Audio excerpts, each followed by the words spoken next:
It is time for my June tag. I was tagged for this time and place book tag, honestly, a little while ago by Ellen at the Ellen Made Book Club. If you haven't seen her channel yet, make sure you check it out. I consider her my YouTube friend, and it's been so great getting to know her on YouTube and hearing all about the books that she reads and likes. I'll link to her tag below, and I will also link to the original tag and the creator. Please read your book. Prompt number 1, a book that reminds you of your past. So there are a few books that I thought of. One is Amelia Bedelia. We read so many of those books when I was young. I remember reading some on my own, and I'm pretty sure my dad also read some out loud to us. And I just remember us laughing and enjoying the story and the funny things that would happen in the books. I also really liked the Miss Mallard detective books by Robert Quackenbush. I really liked his last name, especially since he was writing a series about ducks. I really liked the illustrations as a kid, and I just enjoyed the fun detective stories. I also think about the McGurk Detective Mysteries by E.W. Hildick. I think these books are not printed anymore. I have not been able to find them. Oh look, I found one on Amazon. Most of them are not sold on here, but I bet, ooh, I should check Pango Books. Someone's selling one for 90 cents. I feel like I need at least one McGurk book in my collection for my kids to read. Okay, well that was fun and exciting. I devoured so many of these books. When I was 12, I had knee surgery, and I spent a lot of time on the couch, resting with a big cast on my leg, and I read a lot of these books during those months. And the last book is Trumpet of the Swan by E.B. White. I honestly don't remember much about the story itself, but I always think of that book when I think about my mom reading books out loud to us. And I'm just so thankful that in our family we had such a culture for books and a love for books and for reading, and yeah, I think that's really cool. Prompt 2, a book set in a place you want to visit but have not. I picked the book Fruit of the Drunken Tree by Ingrid Rojas Contreras.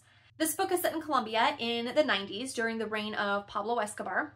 It follows a family who lives in relative safety in Colombia. They have 2 young daughters, and the mom hires a maid named Petrona from a neighboring city that is run by guerrillas. With all of the rising conflicts and all the things going on throughout the country, Petrona is trying to figure out how to care for her family and keep her family safe.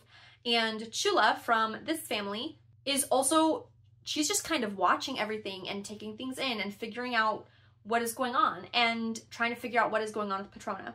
I am halfway through this book. I haven't finished it yet. I have always wanted to visit Colombia.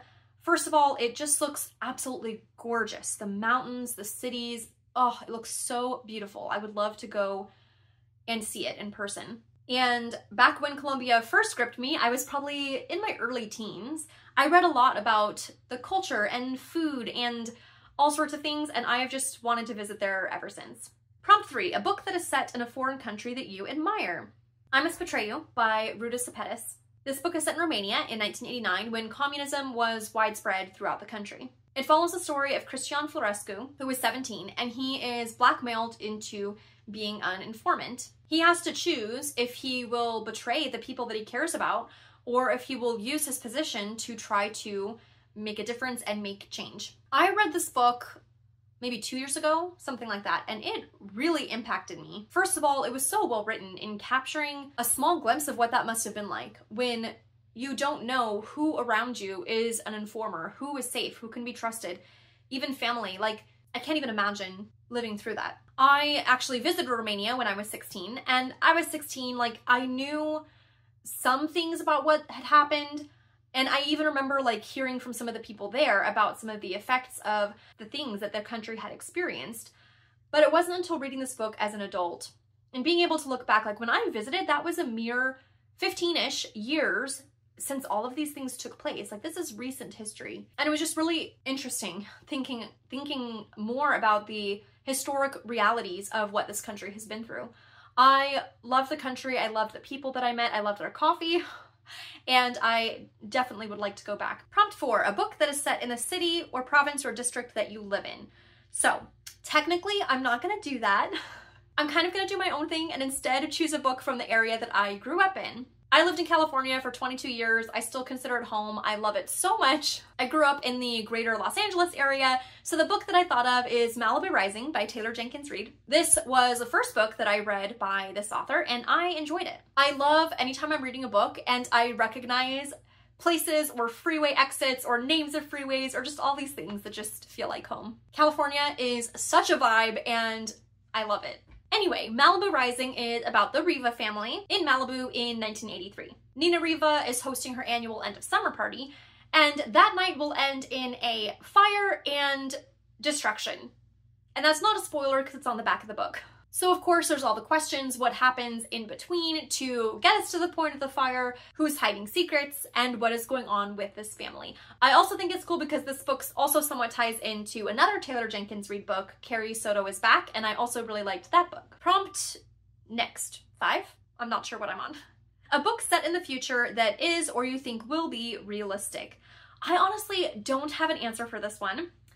I kind of went through a few options or books, but I honestly haven't read too many books set in the future, and none of them really felt quite right for how I would want to answer this, so I am not going to answer it.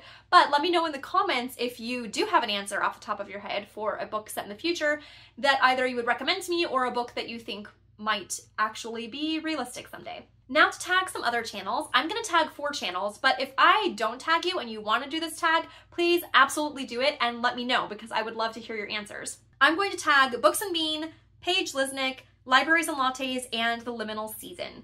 And again, thank you so much, Ellen, for tagging me in this one. This was a really fun one. I liked being able to think through these questions and figure out what books I wanted to share. So until next time, happy reading.